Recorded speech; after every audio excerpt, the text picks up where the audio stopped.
This show is sponsored by We Are Change Fresno.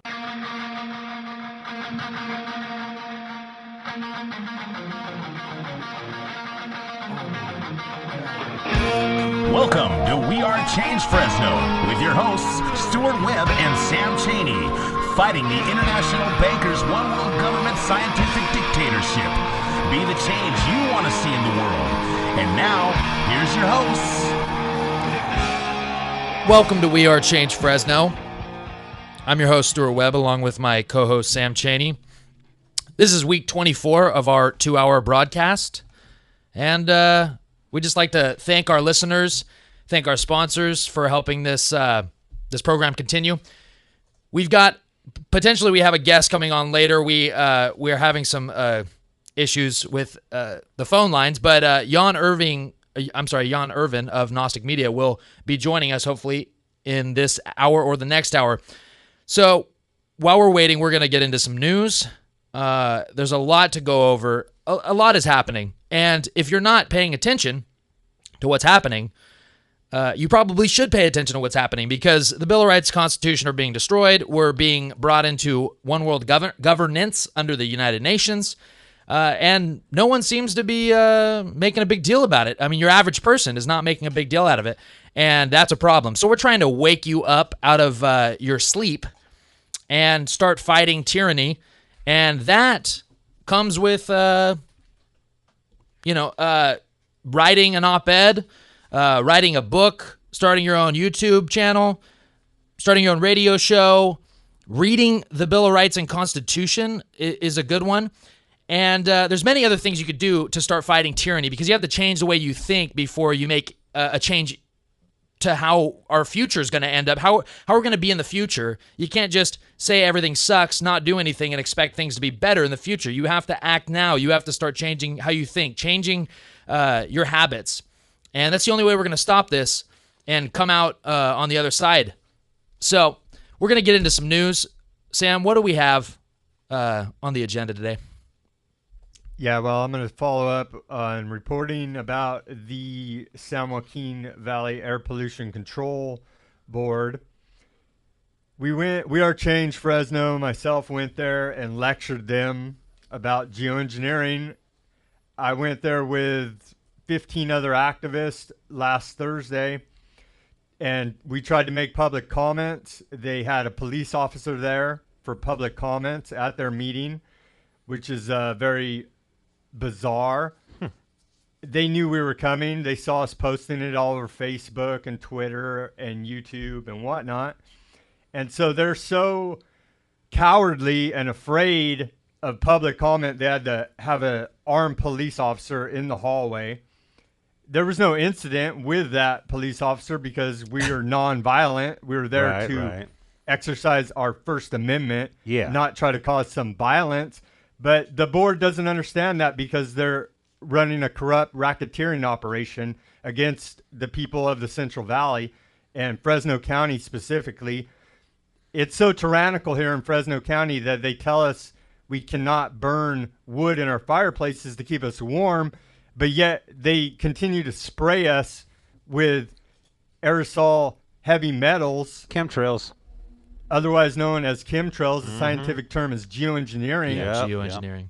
And this is reality. This is what's happening. And when I tried to bring this to the attention of the Air Pollution Control Board, they said it's not in their jurisdiction and referred me to the EPA. Well, I've called the EPA before, and they say it's contrails, and they deny the existence of these programs, which I have multiple documents, and I suggest anybody that and I will post some of those documents in the links on YouTube, and I suggest anybody interested in it email me through YouTube and message me on YouTube or Facebook. I'll send you all the government documents. It's undeniable fact that these programs are going on.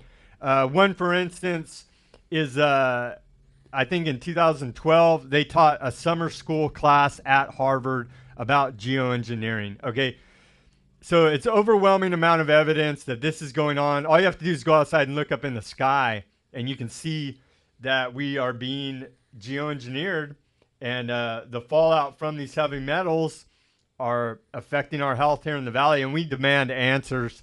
And the San Joaquin Valley Air Pollution Control Board is not going to give us any answers.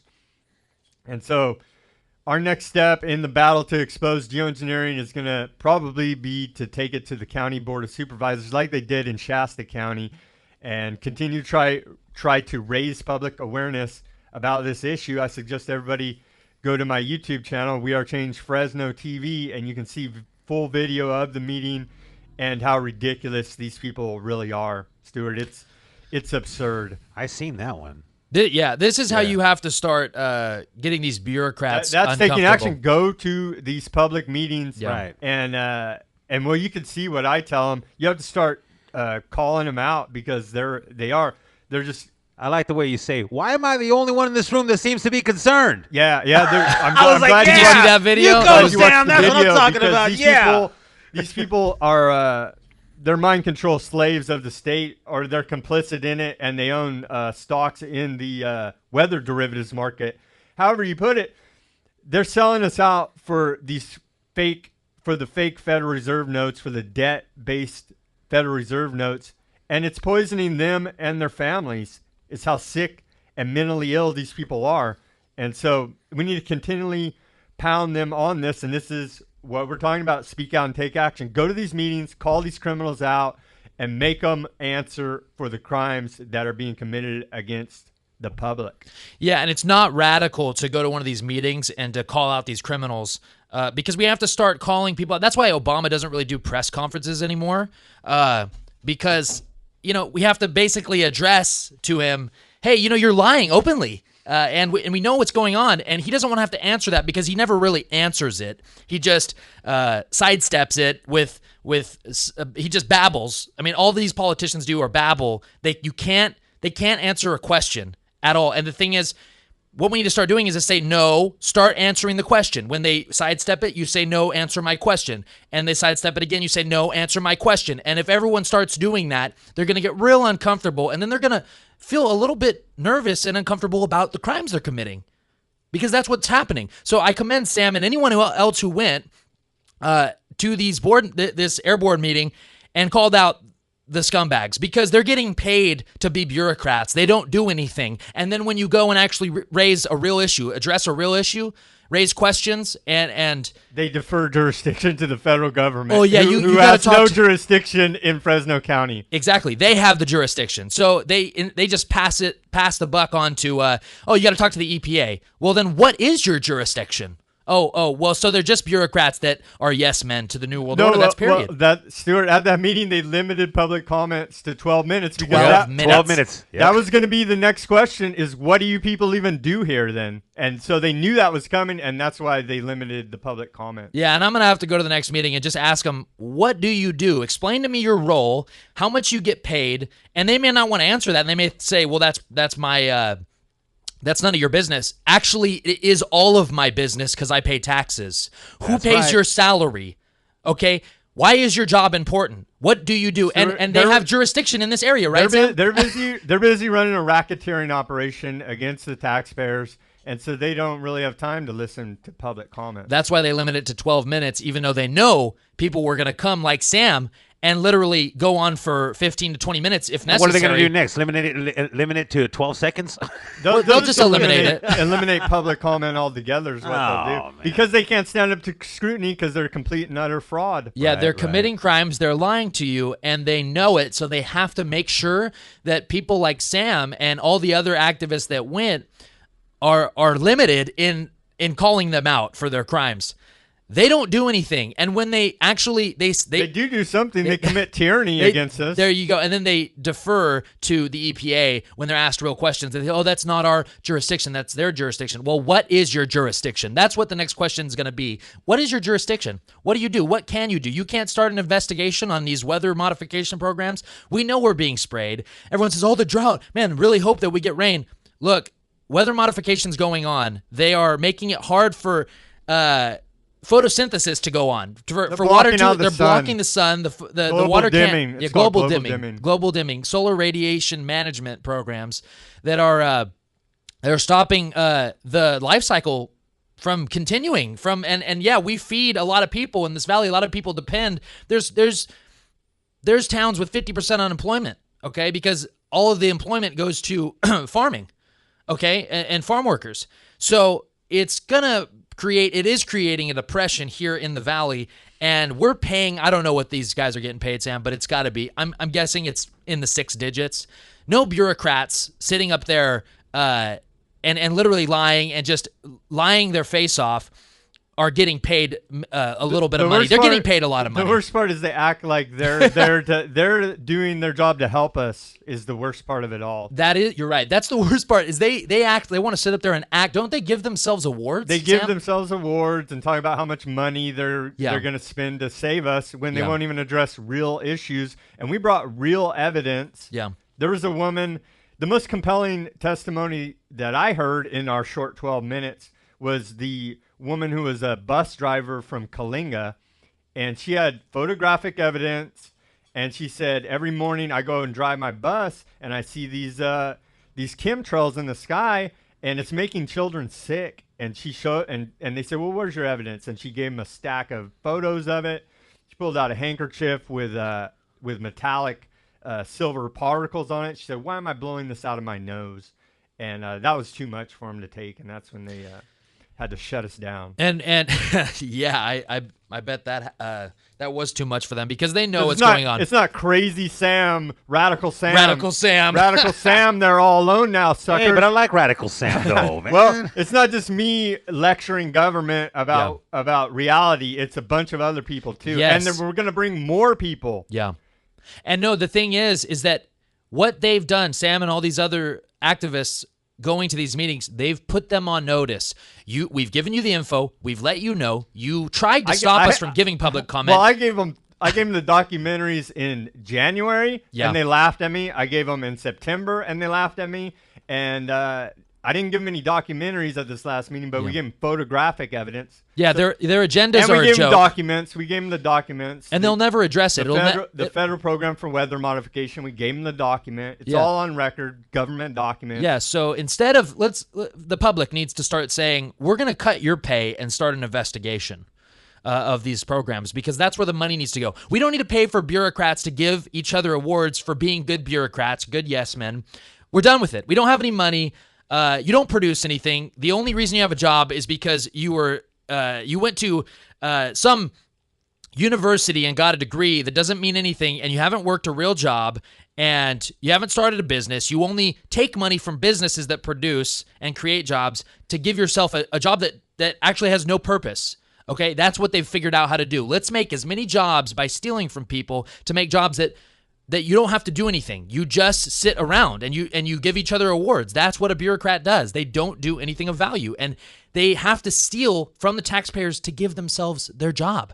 Okay, we pay their salary. I mean, the cop that was in there should be pissed off that he's not getting paid more. At least he's actually doing something. Well, even if he's committing police brutality, he is doing something. Well, I gotta say the cop was very cordial. That's good. I said hi, and he nodded to me, and he wasn't acting like trying to intimidate us or anything, but it was just odd.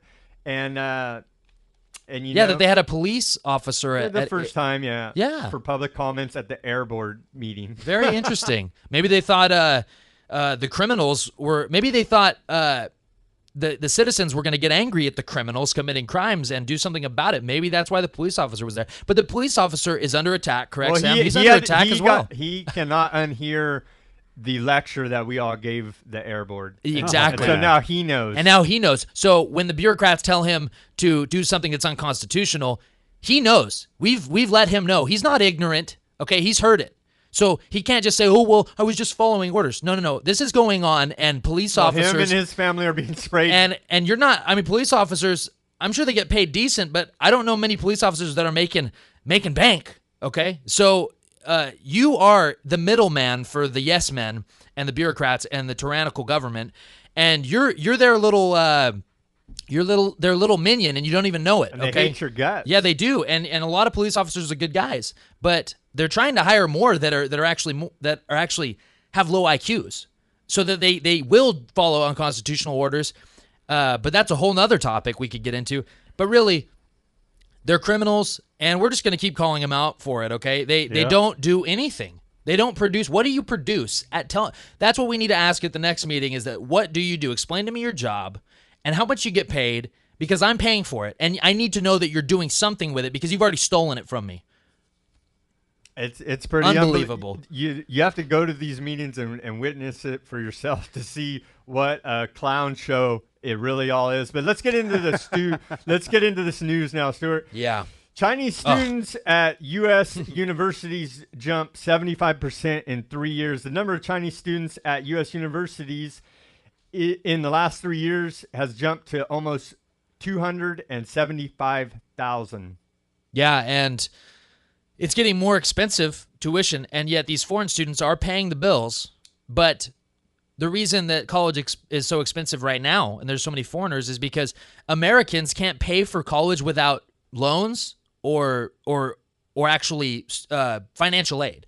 So, of course, we're going to get this influx of foreign students because you think immigration's bad, which it is. There's 886,000 foreign students in America studying right now. Yeah. 31% of which are Chinese. Yeah, and that's not. I mean, look, communist Chinese. I mean, they're communists. Yeah, and then we act like Russia's a bad country or anyone else that we don't like that happens to not be capitalist, even though we're not capitalist anymore. But we'll be completely fine with China, who's basically it is communist with maybe a hint of capitalism, state-run capitalism that doesn't work, and. So we'll be friends with China, because we owe them a lot of money. So don't be surprised when more and more Chinese are immigrating to the U.S. because we're going to be a colony of China, most likely. But you want to talk about national security? Yeah. I mean 800, almost 900,000 foreign students are over here. How many of them are spies for foreign countries? I mean, come on. Absolutely. Yeah. I mean, are we really paying attention? We don't even pay attention to our own border. So, of course, these smart Chinese kids coming over here, who knows if they're double, triple agents. And, I mean, either way, it doesn't even really matter at this point. The American people are the terrorists. But TSA needs to date rape you at the airport. Yeah, exactly. I mean, we're looking at this map from, what was it? Not Zero Hedge, but New York Times. I mean, 28% of California isn't even from the United States. I mean, that's the kind of population. We have like 30% of the people here right now, and that's out of 38 million people in California. A third of them are not even from the United States. Okay, so they're not even citizens. So the question begs to be asked: who do these people owe their allegiance to? Yeah, absolutely. At this point, does the Constitution matter? Does being a citizen matter? Because it doesn't. What rights do I have that all these other foreign students and these immigrants, illegal immigrants, have that I don't? Because it seems like. You have less rights. Yeah, I think I have less rights. They have more rights, but the Constitution is supposed to guarantee us all rights. And if you point that out, you're racist. Absolutely. Yeah.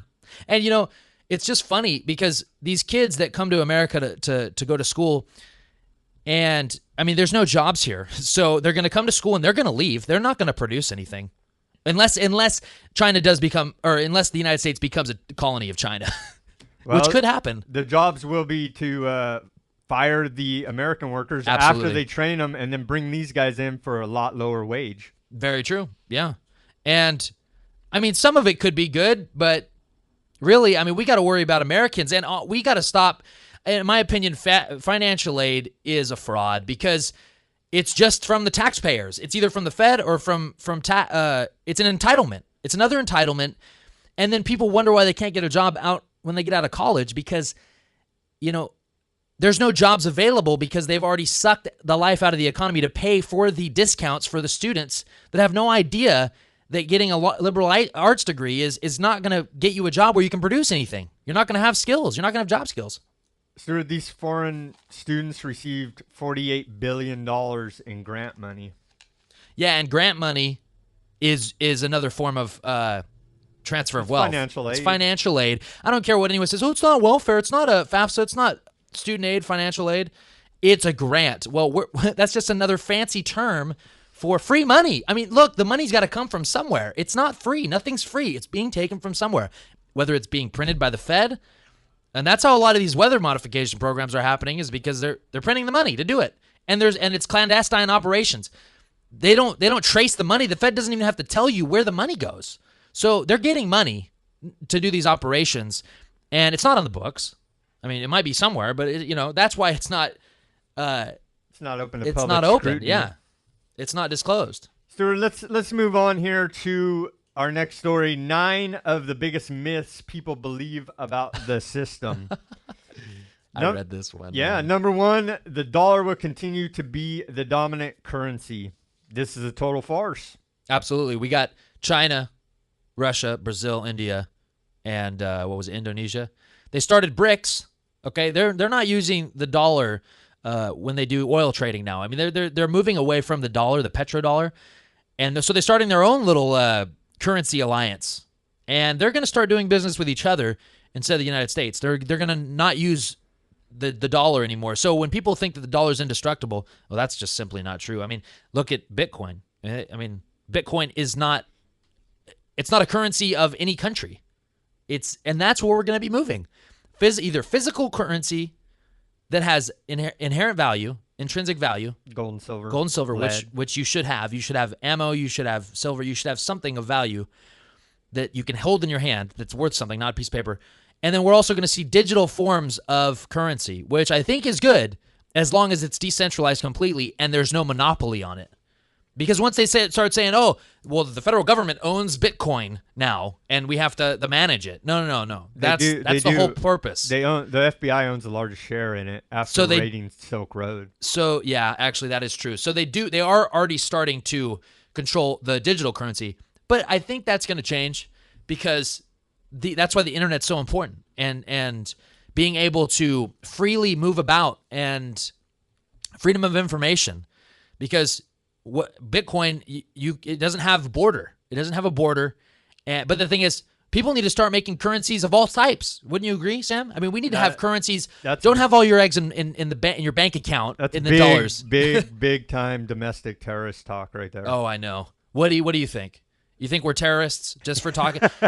When we call the U.S. dollar a federal debt note, is that a terroristic type of opinion? That's radical. Apparently, to them, it must be.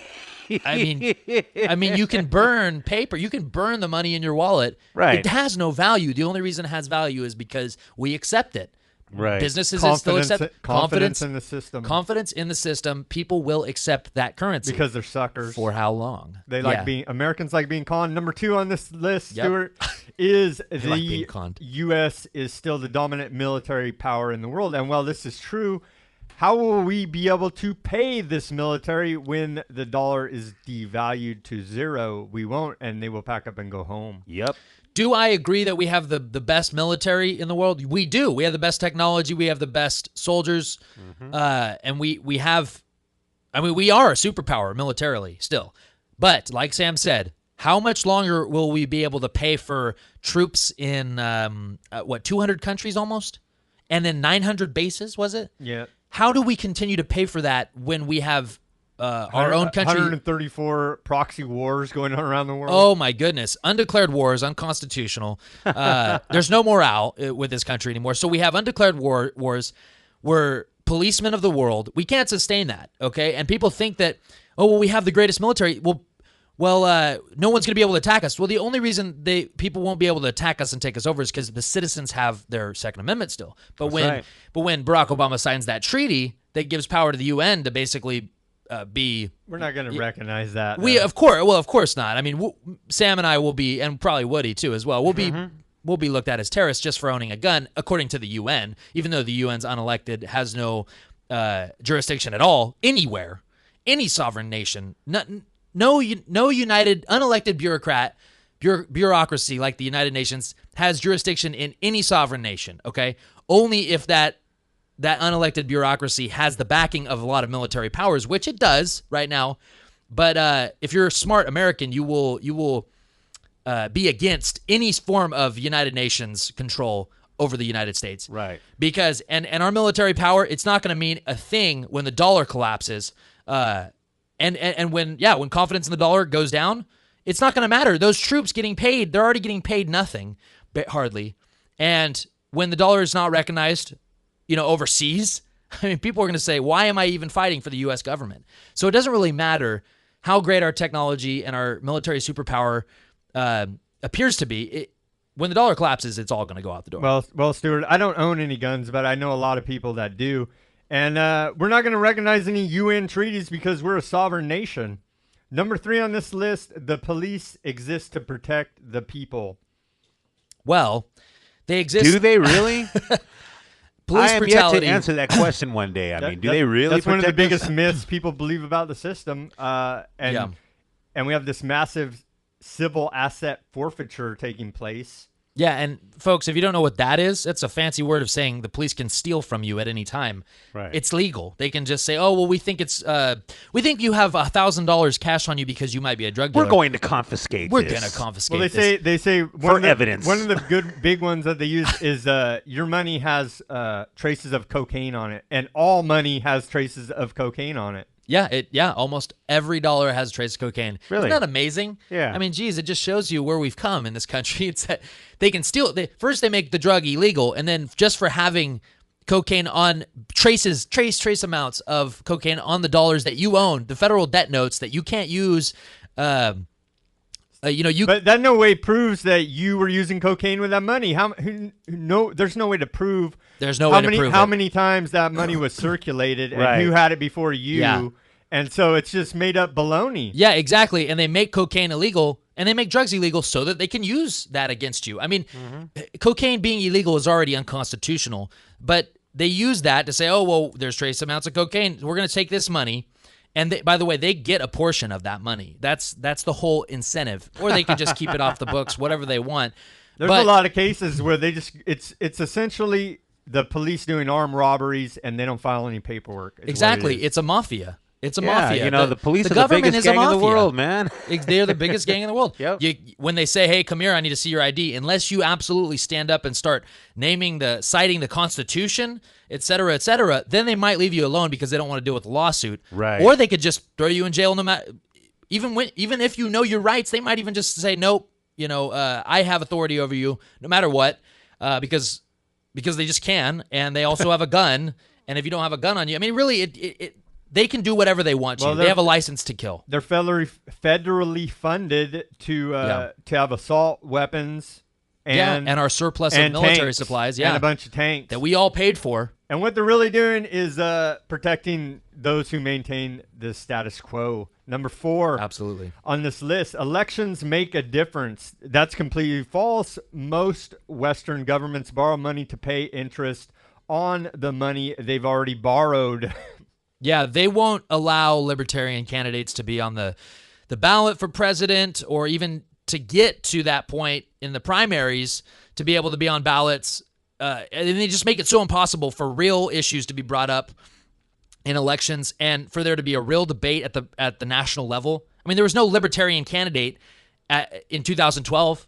Why was there not a libertarian candidate debating Mitt Romney? Ron Paul ran as a Republican. They wouldn't even let him in the debate. Exactly. So it's so controlled, and also they get the reason that there's all these unconstitutional laws and all these politicians are basically they stand for the same thing, even though they try to tell you that it's different. They're all funded by the same people. Right. Hey, okay, gentlemen, so I don't mean to interrupt, but we have Mr. Irvin on the line. Oh, we do. Well, can you hear He's us on right now, yeah. Yeah, I can hear you. All right. Are we coming in clear? Guys are coming in real Clear clear. enough. I can hear you well enough.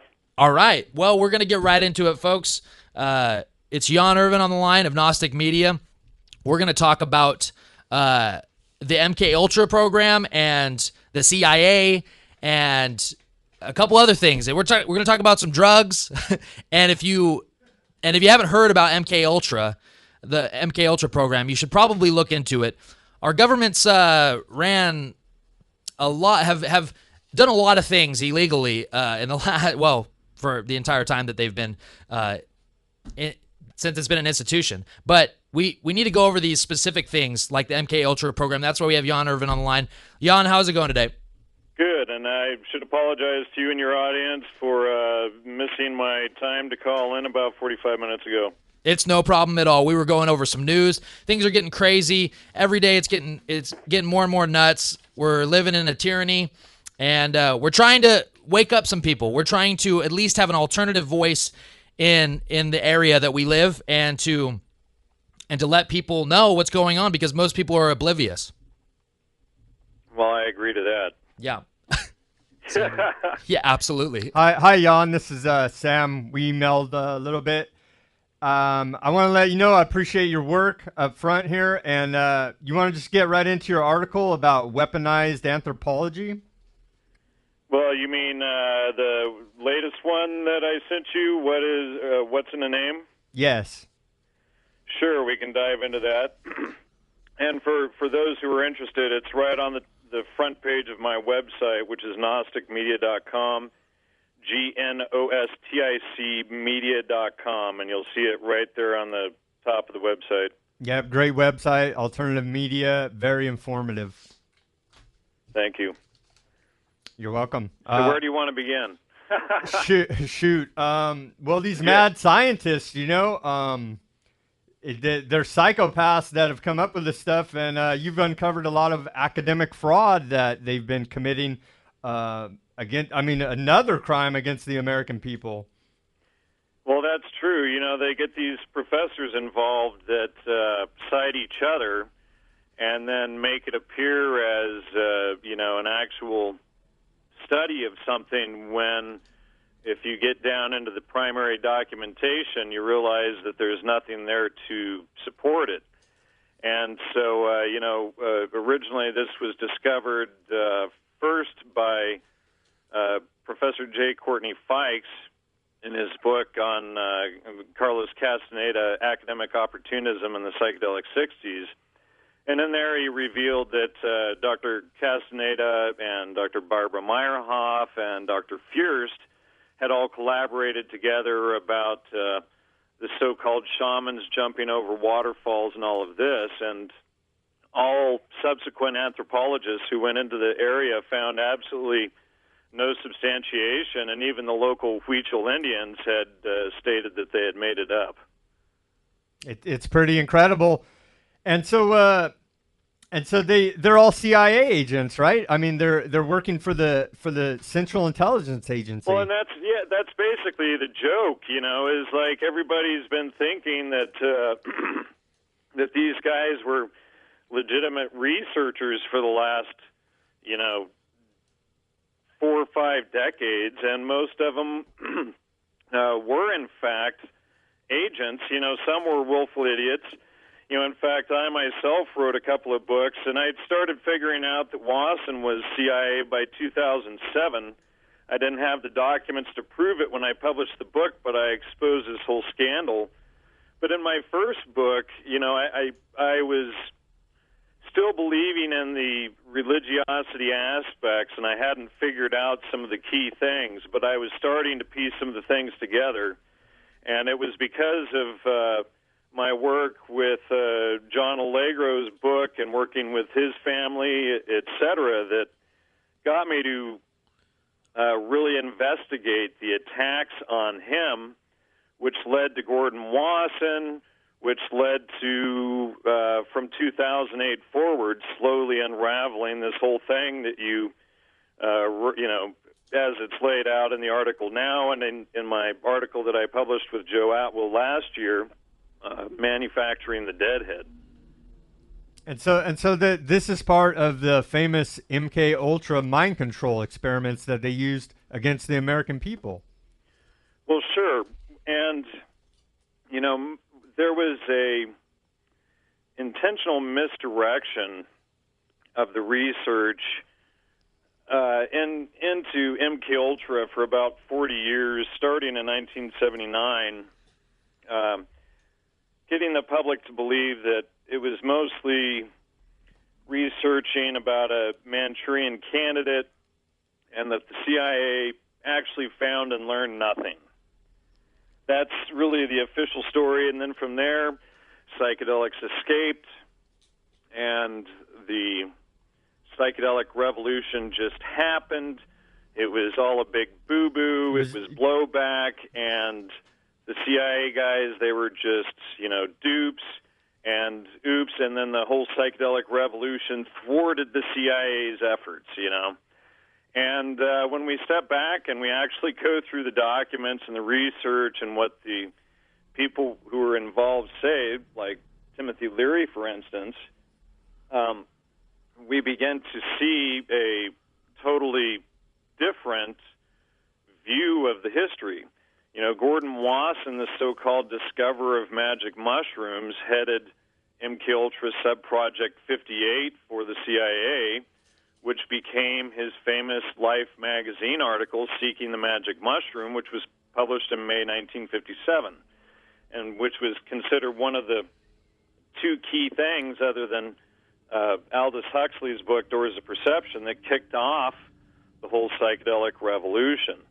And so we see Wasson directly involved. Huxley was directly involved in all of this stuff, and a lot of people like to think that Huxley was this big hero warning people, etc. But when you get into his personal letters, you get into his works, you see that he was working very closely with these guys. We see him at the CIA Macy Foundation conferences on control of the mind, which we know were MKUltra funded, etc. And in fact, MKUltra was funded the very same week that Huxley requested the mescaline from Humphrey Osmond. And we know that Humphrey Osmond was involved at least in MKUltra Subproject 47. Wow, it's just it's incredible. I just got done rereading Brave New World by Aldous Huxley, and because I'd read it a lot earlier in my life and I didn't have context for it, but now that I've been doing some research about these type of things, it puts it all in context, and you can tell that that this is the world that he really wanted to create. It wasn't warning us; it was like more like throwing it in our face. Well, you know, and what's interesting is, you know, and I was just talking to a psychologist last night, and she was explaining to me, you know, we were talking about a couple of Huxley's private letters, and in one of them he is discussing one of his mental breakdowns and talking about how, well, he basically objectifies his mind and body and considers his body like a separate person aside from himself. And, you know, so he's got like this massive mental disorder here, which she was explaining is basically, you know, psychology 101 when somebody does this. And so they're going to be prone to objectify other people too, which we see is him, you know, when we realize that, you know, when you get into the MKUltra research, all roads sort of lead to Huxley, and his brother, for that matter, as well, Julian Huxley. And so when we get into all of this stuff, we see him as one of the key guys or sort of an architect behind MKUltra, and especially in regard to hypnosis studies and things like that. He's, you know, in all the weird places, like, you know, those cartoon books, Where's Waldo, and you're looking for the guy. Yeah. You know, and Huxley's in all those weird places, you know. And he just happens to be there. And so when you start piecing all of this together, and all of these guys are talking about, oh, Huxley's my greatest influence, and then you see his own letters, and he's talking with half a dozen of the key MKUltra researchers, and they're coming and staying at his house, et cetera. He's going and staying at their houses. Then you realize that there's something going on here, and it's a lot bigger than what we've been told about Huxley's role in the whole creation of the psychedelic revolution and counterculture. Wow, yeah, it's pretty incredible. So Huxley is this mad genius, evil scientist that's a product of eugenics breeding programs out of England, right? Right. Yeah, who suffered hemorrhoids as well. So there's a possibility that the whole psychedelic revolution is, you know, Aldous Huxley's hemorrhoidal ride. Wow, it's pretty incredible. So and then you they get into, and you explain it pretty well and expose it, how they have this whole Adam and Eve thing going on, where they're trying to bring about the second fall of man, I guess, through the psychedelic revolution. Well, you know, there's some really good quotes that can be found, especially in Timothy Leary's book, Flashbacks. And let me just see if I can find the quote here. But he's having a conversation with, let me see, is this one with McLuhan? This one's with McLuhan.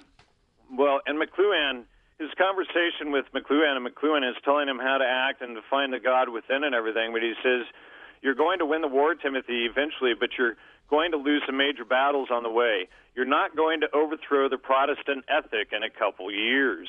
And that's Marshall McLuhan to Timothy Leary, and that's quoted by Leary. And then, let me see here.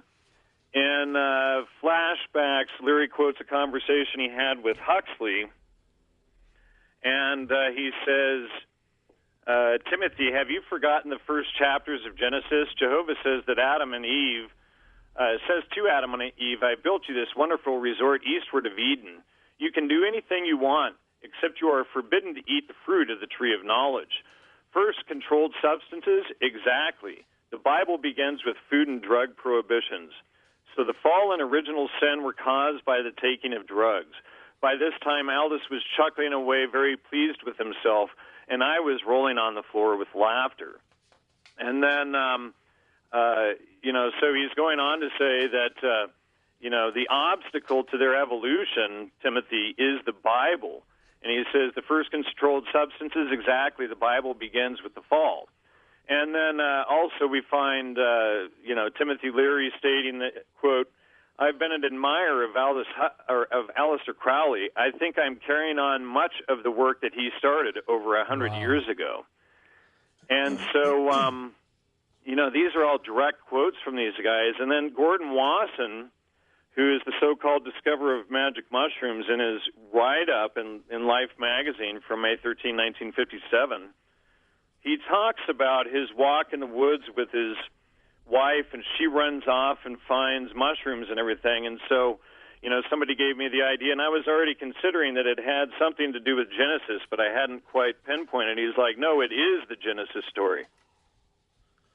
Yeah, it's pretty incredible. And so, well, let me just give you a couple of these that Wasson says in his Life magazine article. He says, and these are all just little excerpts, that are comparisons.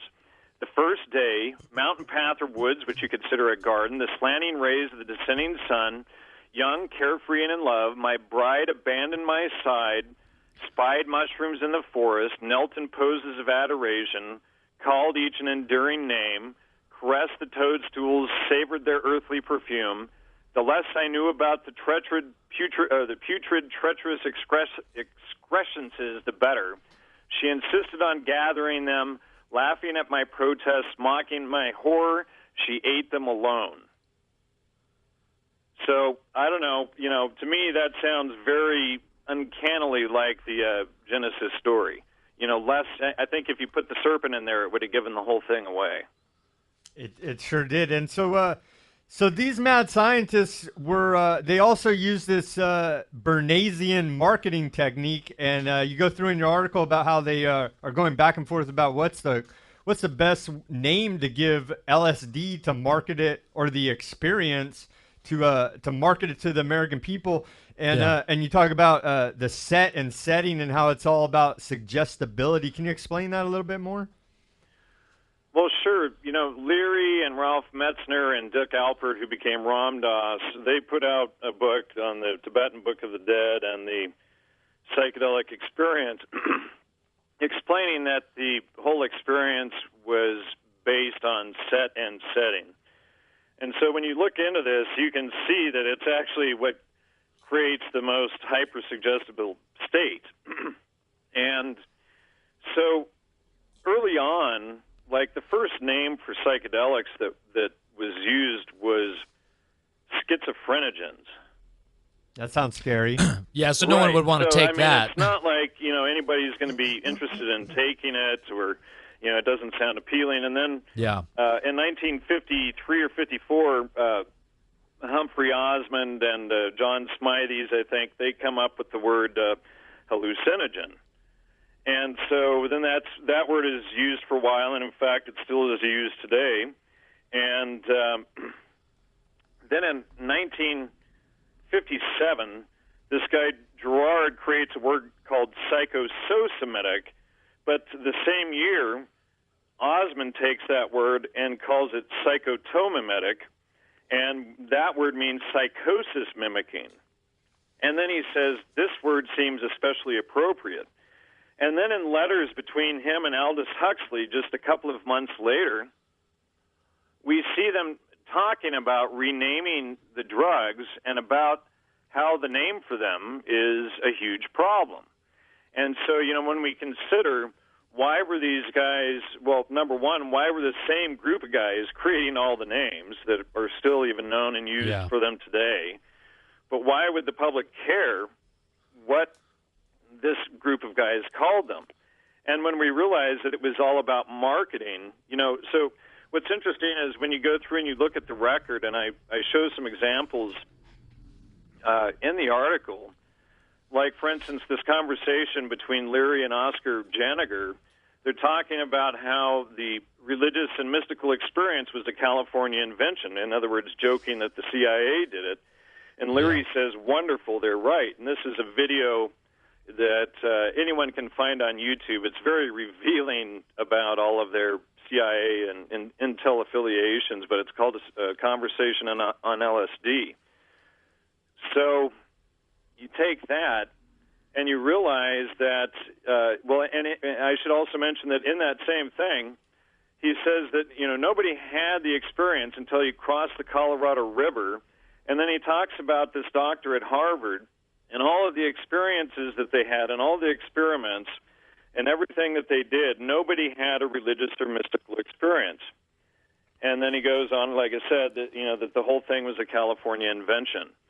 And so this is key because during the 1950s, this is the time when they were called schizophrenogens, hallucinogens, and psychotomimetics. Not very appealing names that you're going to have a mystical experience with, right?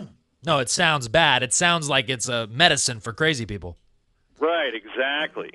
And so when they begin to call them psychedelic, well, Osmond creates the name, and then a couple years later we see Leary running the Harvard Psychedelic Research Project. And so Leary is basically testing the name out at Harvard, and he recruits over 40 doctors and hundreds of students into the new psychedelic research program. So clearly the new name was completely successful.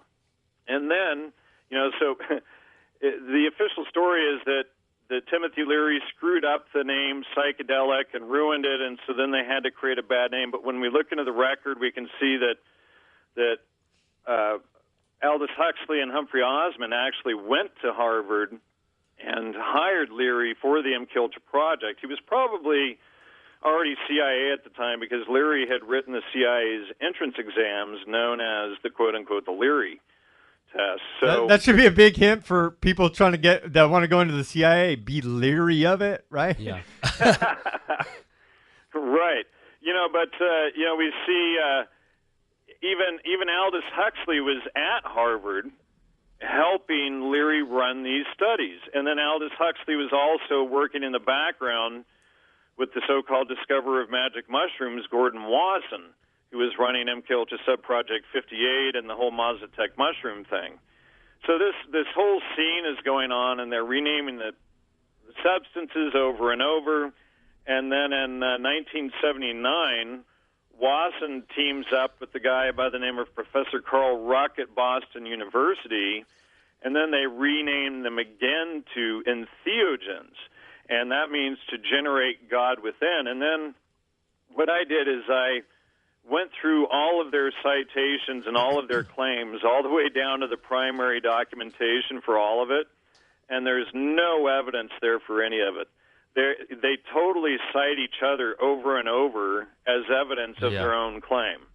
Yeah, of course. They're trying to make it a spiritual experience to make it seem like it's okay. Like they're having, when they're down, it's a downtime in their life and they need to find God or find whoever find out who they are. It creates this culture of, let's take a bunch of drugs and maybe something good will happen, when really it's it was never even supposed to do that, and there's no evidence that it does do that. It's just it's people. It's just what they've made up in their head, essentially, right? Right. Well, and even Maria Sabina, who Wasson got the mushrooms from in Oaxaca, Mexico, from Huautla de Jimenez, she even came out against Wasson in a book that was translated and written by Alvaro Estrada in 1982. She came out against Wasson, saying that the Mazatec had never even used mushrooms for spiritual purposes or to find God, that their sole purpose was for healing. And, Wasson, to try and thwart her efforts, in the English version of the book, writes the introduction. And, but Wasson was creating this whole picture, and, we've got Maria Sabina's statements. And in fact, Wasson, even 3 years earlier, before he met Sabina, he had met another shaman named Aurelio, who was a one-eyed butcher and smoked a cigar and sweated profusely, and didn't fit the image that Maria or Mary Sabina, this religious figure that Wasson was promoting. I mean, Aurelio, the one-eyed Mazatec butcher from Huautla de Jimenez, doesn't sound as spiritual as, Maria Sabina the Sabia. So this was the trick that they used, but they had to find a marketable figure. But eventually, I think Maria Sabina had figured out a lot of what Wasson had done and tried to expose him.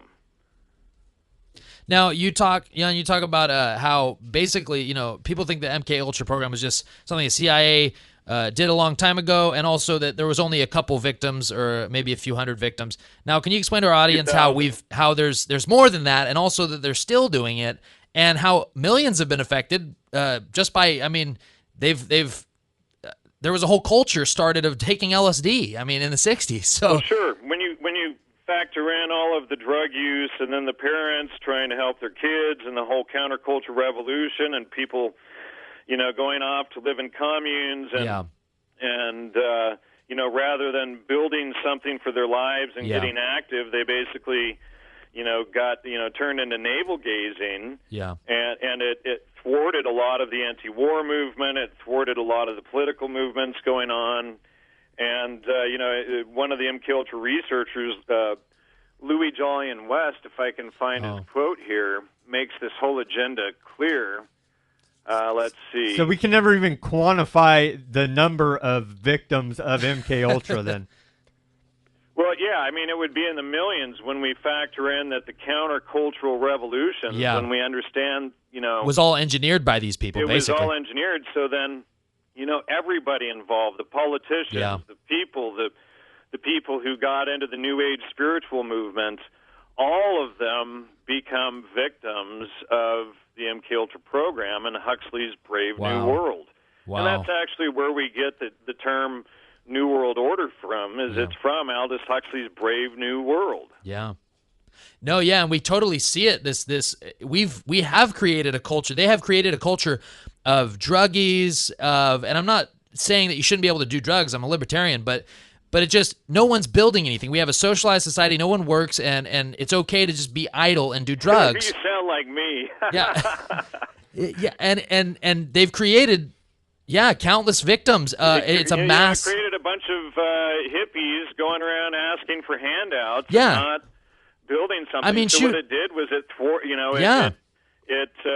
degenerated the middle class. And when you get in and you read their letters and their documents and their books, this is exactly what it was designed to do. That's what they wanted. Yeah.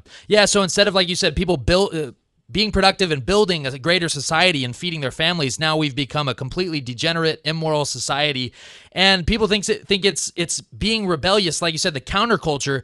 That's how they sell it as like an anti-war counterculture movement that's supposed to be better, but really it just created a whole disaster. We are living in idiocracy now. You're exactly right, and they sell the destruction of the self as a form of revolution, enlightenment, enlightenment and evolution. It's sick, and people buy this stuff, and you look all around, and everybody is degenerated. Society is degenerated.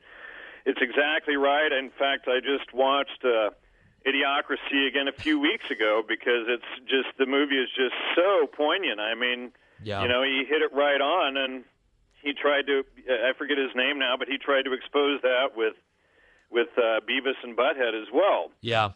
Absolutely. But, Isn't the most entertaining thing in Idiocracy people getting kicked in the groin?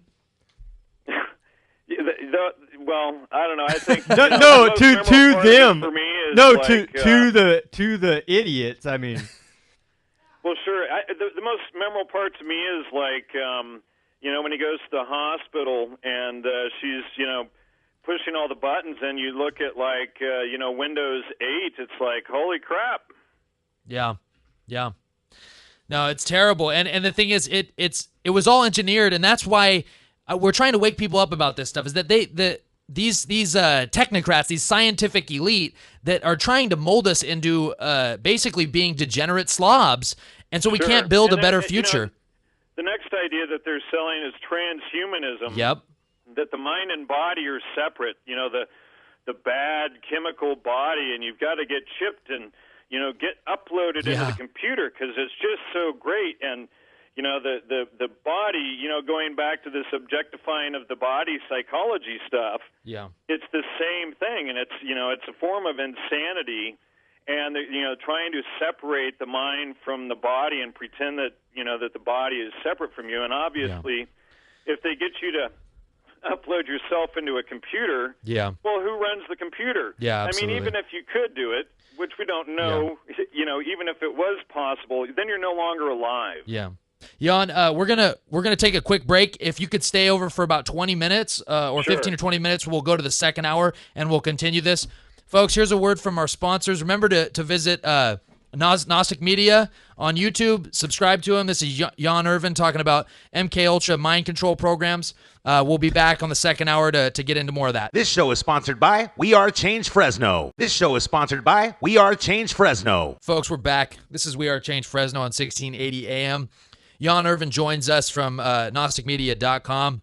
Also, subscribe to his YouTube and all social media outlets. We're talking about the MK Ultra mind control program, how it started, who was running it, and how it was implemented, how it was marketed, and how millions have been affected. Millions of people. If you've ever done acid, you're a mind control victim. I mean, really, when it comes down to it, because the system has sold it as a counterculture, rebellious thing to find your spirituality and find yourself. And really, they've roped you into just doing drugs and not producing anything and just basically being a lazy slob. And now, have I done drugs? Yes, I have. But I've also realized that nothing gets done when you do drugs. And so when you decide to give that up and be productive, then you realize how fake it all is.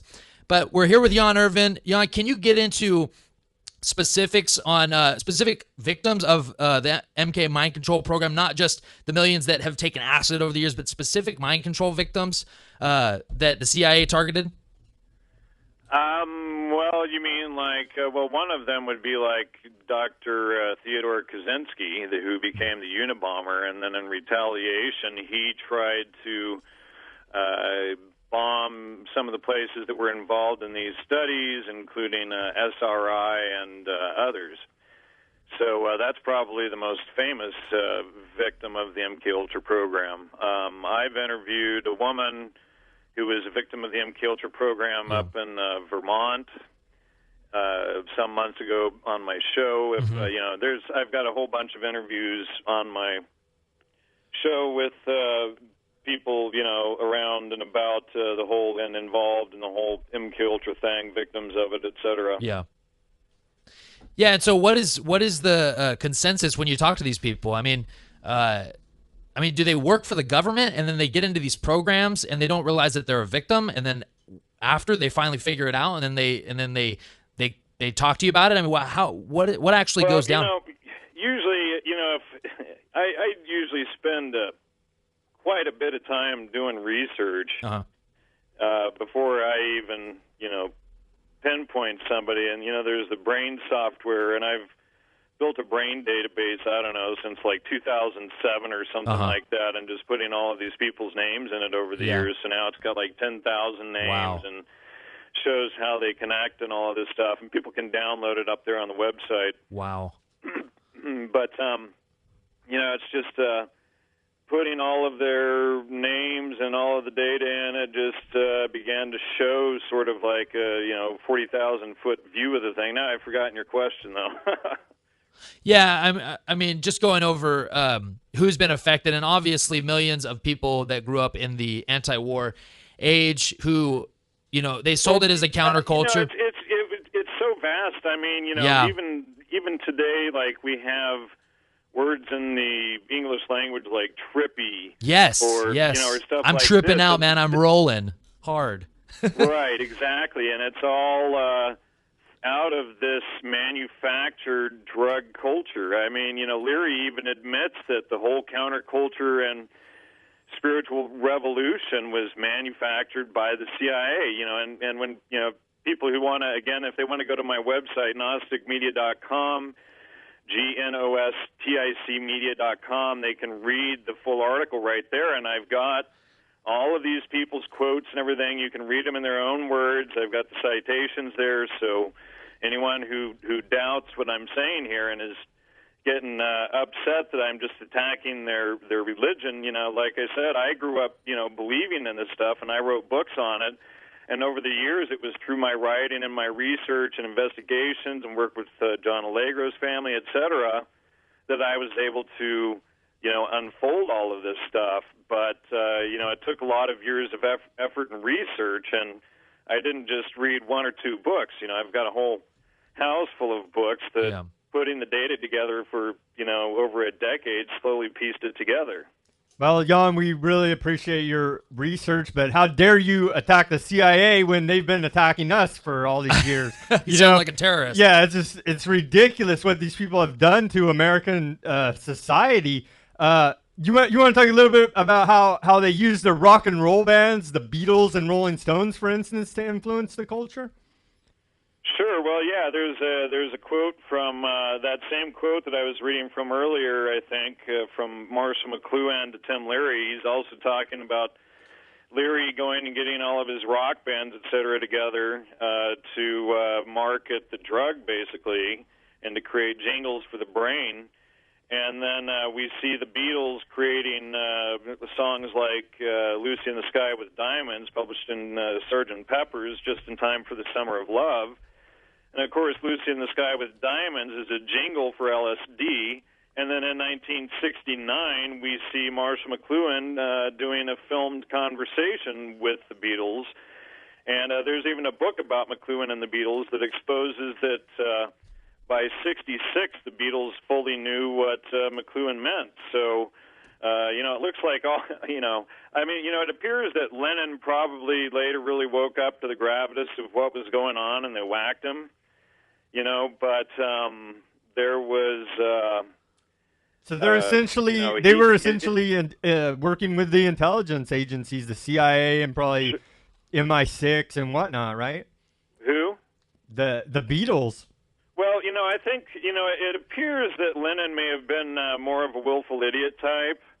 It's hard to say because but later they did take him out, and when the guy that I wrote, Manufacturing the Deadhead, a Product of Social Engineering with Joe Atwill, he's working on an article right now that's going to show more about the Lennon assassination and all of that. But there's, a whole lot of just underlying stuff. And like you pointed out earlier, like, the CIA has been attacking us. But, yesterday I was listening, I was driving and I was just flipping through the stations. There was this Christian radio show, and they have this Christian CIA agent on it. He wrote a book, I think, Fair Play, The Moral Dilemma or something like that. I forget his name. But he's talking about how the CIA doesn't use sex. They don't do all of this stuff. And he's like, and I have to spy and go undercover. But he doesn't even admit it. It's against the CIA's charter to operate in the United States. What the CIA often does is they'll send money up to, like, Canada, Vancouver, other places, and then funnel it back into the U.S. But well, at least they're following the rules, right? At least they're following the rules. What is it? Title 18, subsection 242, under the color of law. Yeah, I mean, the whole thing is a violation of the color of law. Yeah, because, I mean, they're an intelligence agency they're not supposed to be doing clandestine operations here in the U.S. on the American people. I mean, that's not at all. No. But that's pretty much what it's become. And then all these low-level minions that think the CIA is some great big deal and they're all secret spies, they don't understand really what's going on behind the scenes. I mean, they just think that they're, fighting for the U.S. Oh, you conspiracy theorist, yeah. You wacko. And it's a lot easier to name call it people than it is to get serious and then, have to go dig up the citations and look at things critically and name calling is such an easy way out of thinking. Absolutely. Just call them tinfoil hats and move on, and it gets out of a real debate.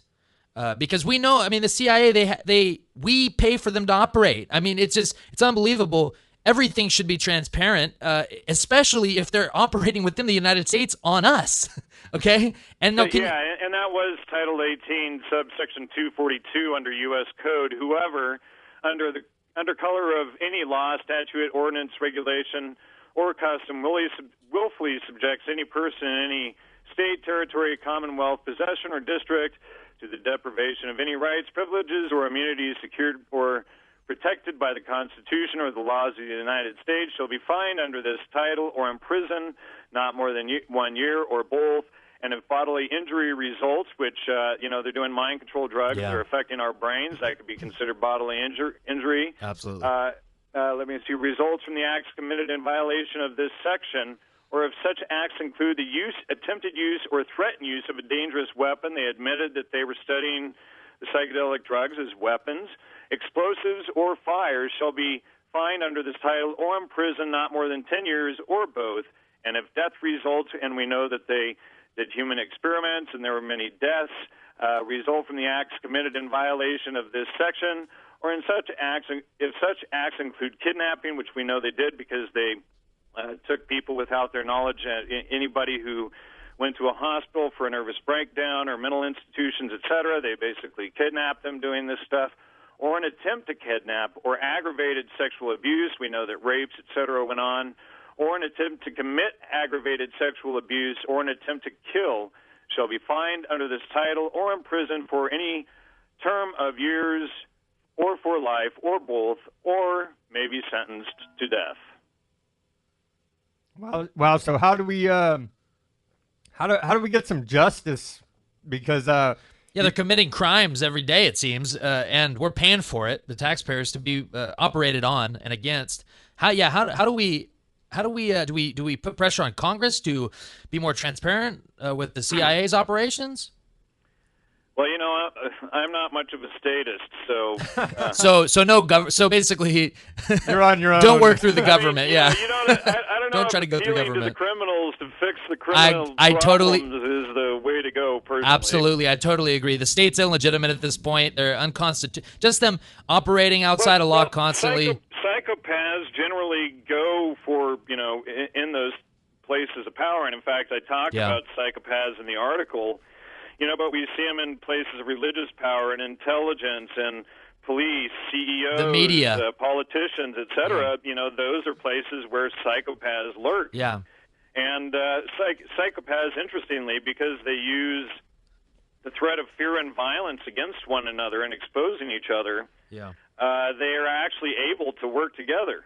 Well, they're using the threat of fear and violence against the American people, and it seems like we are the only few people that want to stand up and talk about this stuff. It's that's more scary to me than the actual what they're doing. Yeah, and the media, like you said, they're in all facets. You got Anderson Cooper, who's a CIA agent. Admitted, and he's working for CNN. He is the face of that. Well, and not only that, but he's like the Cooper family is some big, rich, famous family as well. Yeah, absolutely. So they have money, they have power, and they obviously want more of it, and they like throwing it in our face, basically, that I'm a CIA agent, but I'm the face of CNN, and you listen to me, and Well, But the joke is that, it's not just like Anderson Cooper. The joke is that, most of these guys who get into famous positions in media, who are movie stars and rock and roll stars, et cetera, they all are. I mean, if you look at, like, the band The Police, for instance, Stuart Copeland's dad, Miles Copeland, was one of the founders of the CIA. Yeah. And then you see, Sting going around promoting all of this New Age stuff, and his Rainbow organization ripped off, from what I heard anyway, caveat, a bunch of people, and there's all this other stuff going on. But, Ian Copeland, Stuart Copeland's brother, promoted bands like the Go-Go's and the Cure and, all of these different bands, like the whole alternative music of the 80s and stuff. And then we see them actually creating different sub-countercultures with the music. So then, it's really interesting if you study the punk scene. Yeah. The punk scene comes out of what is Grover Park or something like that in the Washington, D.C. area. And they, like, all these guys are like sons of military, growing up on military bases and stuff. Yeah. And you see an interesting pattern there in England as well with, the whole Sex Pistol scene. And, like, there's one concert that the Sex Pistols gave that all of these people who were there basically later went out and created their own big famous punk rock bands. Like, so you hold a show, you have like 40 or 50 people in the audience, and like, woo, woo, woo, woo, yeah, and then they all go off and they all become famous punk bands. Is that? What are the odds? What are the odds, Yeah, so it's one giant experiment on the population. You infiltrate music and you try to create counter cultures with the music and all subsections of that, and then you add the drugs in there and promote them through the music, and so you just get a whole pool of degenerate millennials. I mean, I guess each decade it just continues to get worse and worse. Right. Well, yeah, and they degrade each generation Yeah. further and further. Yes. So now today, the new low is somebody like Miley Cyrus. Yes. Now, when it comes to like modern celebrity and these MK Ultra programs, because you always see these videos on YouTube, MK Ultra victim, Shia LaBeouf or whatever, he's acting weird. Is there any truth to? I know that there's a lot of CIA agents in Hollywood and operations going there, but is there any truth to these? Mind control victim Whitney Houston dies, or all these celebrity deaths, or is that just all disinformation and to kind of distract us? I mean, obviously being a celebrity is we can't really understand it because we're not famous, so it might be very difficult, and maybe they're under pressure and do weird things. Well, was it her and her daughter? Her daughter, somebody almost drowned in the same bathtub the night before. I mean, it's like you start looking at statistics, Yeah. It does seem a little bit odd, but Michael Jackson did seem to say that he was afraid for his life, as far as LaToya says, and Yeah, you see a lot of them. Previous, before getting, knocked out or whatever by, who knows? It's all suicides or drug overdoses. But you also see video footage of them saying, I'm scared for my life, and you hear all these stories. So I mean, that could be. It's possible that these celebrities are getting killed. But also either way, it's promoting. It's like it could be like Lennon, and it seems that Michael Jackson was about the same. Michael Jackson started. I think he did a news interview talking about the New World Order or something. But he started exposing it in his music and his lyrics, and then but as far as his drug use, he was under extreme pain for like 20 years from that Pepsi commercial exploding on his head. Yeah. And the whole top of his head burned off, and so he that's what his pain issues were from.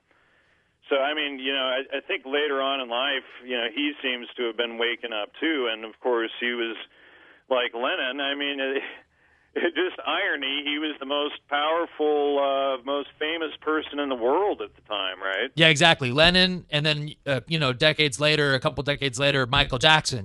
Right. Just huge global superstars. And we can't forget about Bob Marley. It's just if you made this stuff up, but and then you look at all these movie stars or music stars, etc., and they all seem to have this mid-20s fate. Yeah, 27 or whatever the age. But yeah, no, it's very interesting. But also, and it's always them dying of drug overdoses, which also, could be. Well, and it's been shown that they've been demanding that there was a demand that Scotland Yard reopen the Jimi Hendrix case. 20 years ago? Yeah. I think that's worth looking into, at least at some level. But ultimately, we're all victims. I've done drugs, so I'm kind of a victim of this counterculture that really did me no good. Well, sure. Yeah. Likewise. I spent, I'm able to talk about it and show other people how it works now. But all that time navel gazing and pillow sitting, I can say from my own experience, you get no gain from it, and that's the intended goal. Yeah. Aldous Huxley is very clear in his own words, his own books on this stuff. And, if people want to read his book like The Brave New World Revisited, the first or second paragraph of Chapter 2, he's talking about his fantasy eugenics right there and how he wants to breed the masses. Yeah, and I think a lot of people, when they start to wake up to it, they realize how, it's a big fraud, a big scam. And then you have the big pharma dealing drugs legally, and they're allowed to operate, and that's almost even worse when you look at it now. Well, get this. So what they're also doing is, to cause the additional mental problems to, fill in Huxley's dream, they get everybody on a low-fat, high carbohydrate, high grain diet, and then they start having a lot of mental problems. You can't think clearly. You get depression. You get this fog all the time. Wheat has natural Valium in it. If you're eating that stuff all of the time, and a lot of people, explain that when they stop eating wheat after 2 weeks, a fog lifts off their head. Yeah. But you get all of these people on this low-fat diet. The brain is made out of fat, and it burns made out of cholesterol and burns fat. It's 70+% cholesterol. And so then you get people on a low-fat, low cholesterol diet taking, these statin drugs, to lower blood cholesterol and all of this stuff. And meanwhile, they don't tell people that it's the grains that have all of the LDL, the bad cholesterol. And then they tell people that it's the meat, it's the butter, it's the eggs, and then because people are on this low-fat diet, your whole cellular structure is made up of fat, and it runs on salt as well, So then they get people on the low-sodium diet as well. Yeah. And people are messed up, and a lot of times you get people off the wheat and off the grains, and you get them on a high-fat diet and give them salt, they're no GMOs. Their weight goes back to like it was in their 20s or whatever. Yeah. They regain their energy. They can think clearly, which, of course, when you think about it, it's like, oh, well, that makes sense why they're doing it. Not only that, all of these people are sick and having heart attacks and diabetes and everything from, medical dietary advice. Yeah, they go to the doctor. The doctor prescribes them drugs that make them allow them to get more sick because their immune system's not functioning correctly. They're not getting the vitamins they need. They're not being healthy. And then they go back to the big pharma and they give them more drugs and they keep them on a terrible diet, and then they say it's all okay. And then they die, and the insurance companies and pharmaceutical companies rake in huge profits, and then they go on to the next. Yeah. But we call it sick care, not health care on this show. So, Jan, Can you give us some solutions before we wrap up this interview about what people can do on an individual basis? Well, I think the most important thing that people can do on an individual basis is get themselves familiar with the Trivium method. And I run another website called triviumeducation.com, TRIVIUM education.com. And the Trivium is basically, it was created probably 2,000 years ago or more, but it's essentially a systematic method that the elites used for mind control, but when you flip it upside down, and that was the classical trivium, but we've basically flipped it upside down and revealed to the public how this ancient system of mind control works, which is general grammar, Aristotelian logic, and classical rhetoric, or it's basically who, what, where, when, why, and how.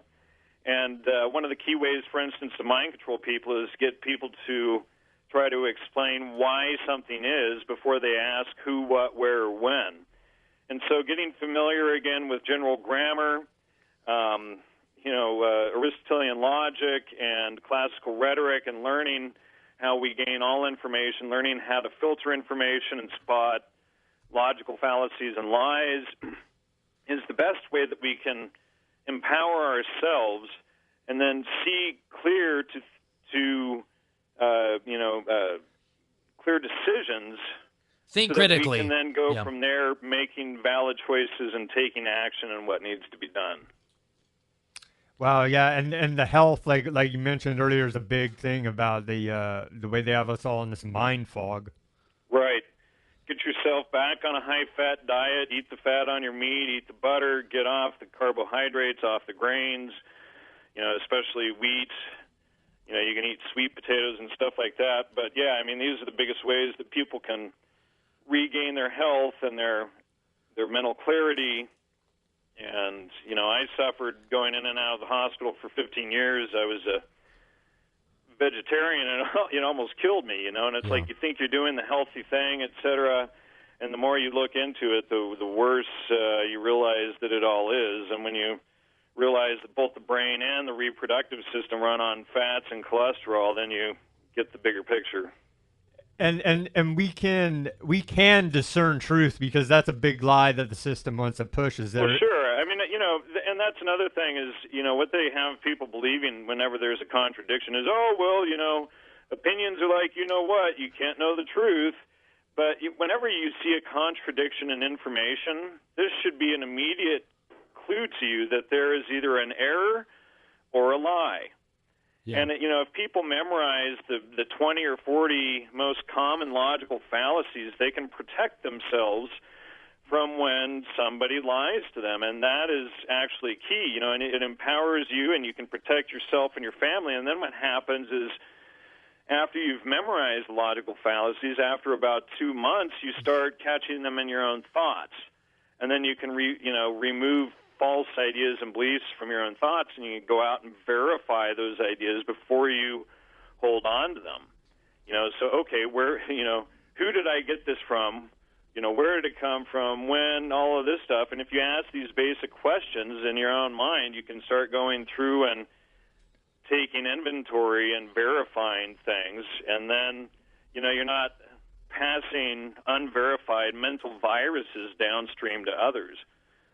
Yeah, and I mean, it's like being able to discern that, hey, when someone says, gullible's not in the dictionary, you should be able to say, hey, that's probably a false statement. That's probably trying to tell me something. Or 60% of statistics are made up on the spot. Things like that. I mean, people need to start thinking critically. That is the first thing that people can do when you say to just start thinking critically about things. Well, a lot of people will attack me, instead of reading the research. And it's ironic. I get all of these people who refuse to read the work first before they give me their feedback on it. Yeah. And then tell me that I'm not being open-minded about their feedback. And they're not even willing to read what you've wrote.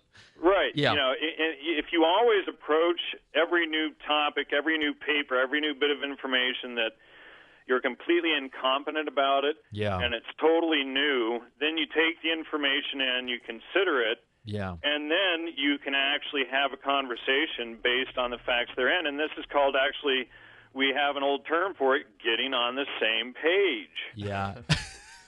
Yeah, and also just having conversations with people. Most of the public can't hold a conversation if it's not about sports or the latest show that came out on CBS or celebrity news. So we need to be able to have conversations with the people about how we're being governed. Now, before we have about 2 minutes left, but you said something interesting about why would you go to the state to the criminals to fix the problem, to fix the crimes that are going on. So do you think the state is completely illegitimate at this point? Well, I don't know about at this point. I'm not sure when it ever was. I mean, it's like, a state... Was the state ever legitimate? A state, which is basically an entity like a god. Yes, agreed. We give it any power that it has, but it can't have any power that we don't. If we don't have the power to go rob and steal and kill, then it doesn't. But what this government is basically a religion to commit crimes by proxy, and people put on Halloween costumes and then go and do things under order. Yeah.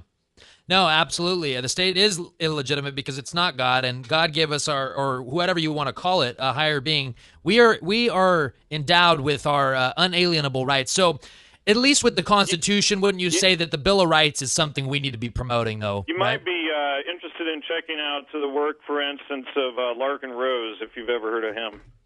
Definitely. I've had him on my show like 4 or 5 times.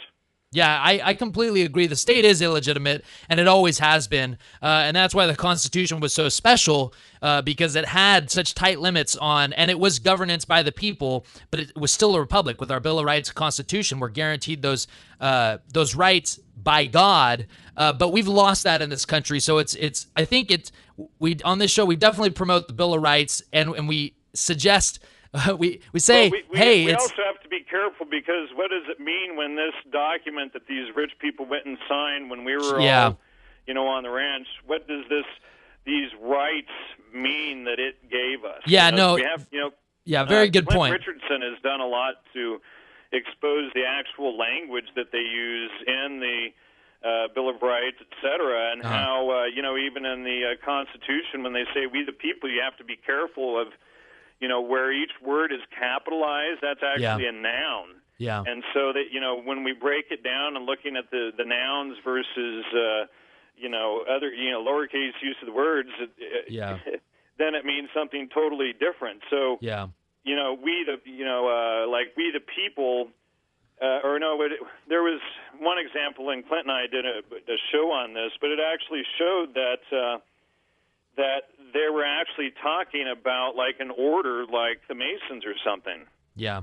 No, it's and you know what? We like to promote on this show that what's stated in the Constitution as far as Bill of Rights, or the Bill of Rights, is what everyone has no matter what. Okay, they all have their individual rights. The Constitution doesn't mean it doesn't grant you anything. Your rights are your rights. But Jan, thank you so much for being on the show. We have to take a break, but you're welcome anytime, and we really appreciate the information you've brought forth to our listeners and us. Everybody I go to... appreciate the invite, and thanks for having me on. Yeah, everybody go to gnosticmedia.com and check out Jan's great work there. Thanks. All right, guys. You have a good night, Jan. Thank you. You too. Bye. Bye. See ya. Do you love supporting local businesses? Do you want to help them succeed? So do we. The Thrifty Nickel One Ads is a family-owned business that has been a big part of the local community for over 30 years. Our goal is not only to produce a paper that is not only successful, but enduring. We are looking for experienced outside sales representatives to help grow and expand the Central Valley's favorite classified paper, while creating successful marketing campaigns that will increase business for their clients. If you care about better working relationships with local businesses, then we want to hear from you. 50% commission of every new contract acquired. If interested, contact Art at thriftynickeloneads.com or call 559-472-7182. Listen up, Fresno. Are you tired of boring local news coverage?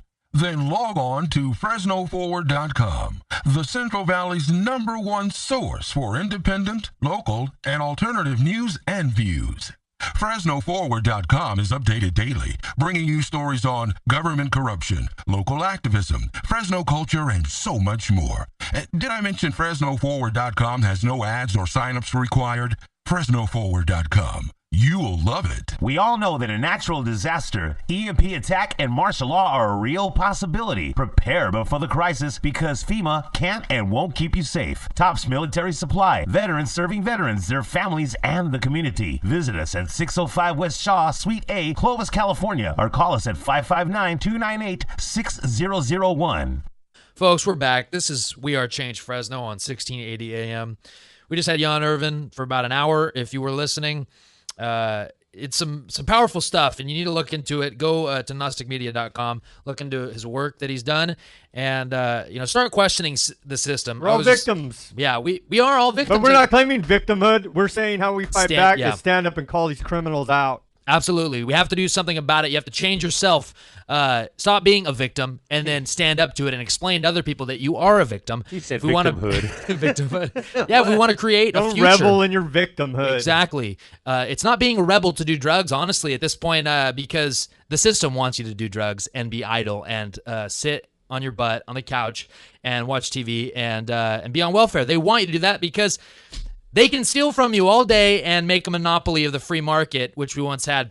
But Sam and I were just talking on the break about how, you can't go out and protest anymore without agent provocateurs coming to your protest saying, trying to infiltrate your operation of being just being a citizen, saying exercising your First Amendment right. Exactly, just exercising your First Amendment. And we got undercover government operations going on everywhere, and we're paying for it. We go out and try to protest. They send government agents, and we're paying for them. And we just want to. It's unbelievable. It's the same thing in Philadelphia with activists that I've interviewed. The same thing in Wisconsin with activists that I've talked to. This is all over the country, and it's disgusting. It is tyranny against the American people committed by our federal government, and they are the criminals. Yeah, it's going to get worse and worse as we go into this Orwellian 1984 snitch society. So get ready for it and start protesting while you still have the right to protest. And the Constitution doesn't grant you your rights. It lays out the rights you were already given when you were born.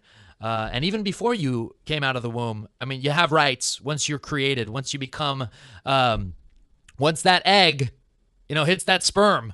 You are a person, okay? Stop trying to, and that goes to all you ladies out there that are listening. It's not okay to kill your child. It's not a right, okay? And it doesn't make you liberal. It doesn't, because killing someone is not a liberal ideology, a real liberal. So anyway, we're gonna get into some more news. We're gonna finish up our what was it, Sam? The 9 reasons why. 9 of the greatest myths about the system. Number 5, your bank is safe. Yeah. What?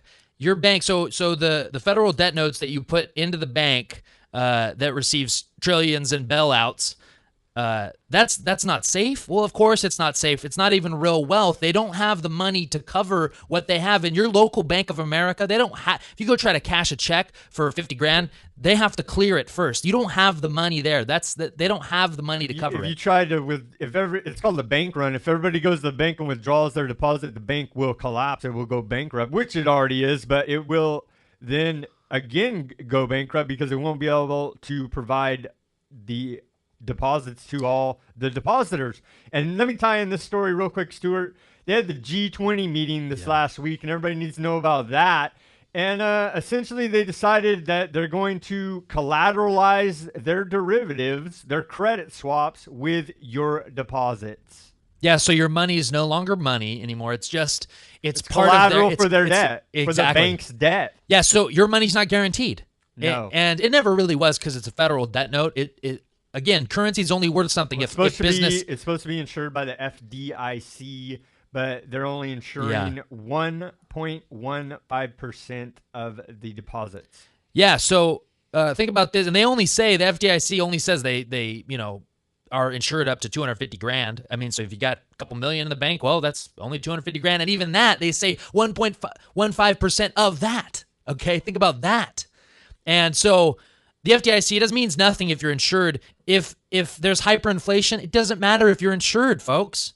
So start buying silver, ammo, get your eggs out of gold, get your eggs out of one basket. And I mean, I don't keep any cash in the bank, but even then, I try not to have a lot of cash in general because it's not worth anything. You need to start putting your money that's still worth something into certain areas like health, storable food, and gold, silver, intrinsic things with intrinsic value, skills, knowledge, books. Those things are like money. They will be like gold one day. And your money's not safe. Let this sink in. Take your money out of the bank. Yeah. You need to keep in enough to pay your bills, operating capital. That's it, because they are using your deposits as collateral on their liabilities. Think about it. The banks used to pay you to keep your money in their bank. Now it's you can't take your money out. You'll be looked at like a terrorist. Yeah, they brought in these tyrannical capital controls. If you move more than $10,000, they'll flag you. But then there was a recent case where a woman moved less than $10,000. and they said that was reason. And they said that was the reason. So at this point, they're just going to make up anything and steal your money. So get it out of the bank. Moving on here, Stuart. You have to go to college in order to get ahead in this world. Welp, I have no debt. I've never been to college. I am starting to go to college now, currently online while working full time. And I'm not going to go into debt to go to college. I will never go into debt to go to college. And neither should any kid at 18. Because there's free courses on the internet from major universities. If you're really interested in a subject, you can access it through the internet for free. Stuart, moving on here to I saw it on TV. It must be true. Yeah, well, we believe anything that we see on TV, even the Onion News Network.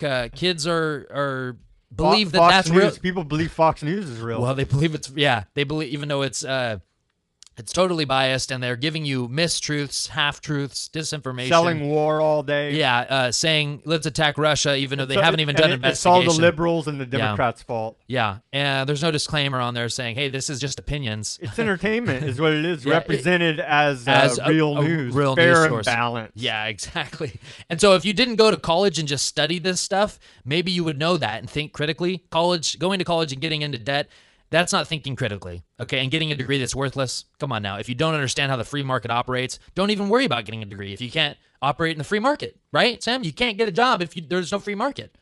They're not guaranteed anything. You're not guaranteed an opportunity. Anything in this world, and the jobs are not coming back.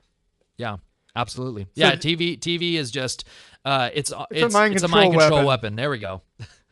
Debt doesn't matter because we owe it to ourselves. And that's under the assumption that Social Security and Medicare are going to actually be claimed by people of our generation, Stuart. Think about that. If we started our own printing press and started printing out money and then buying debt from ourselves, would that be worth anything? No.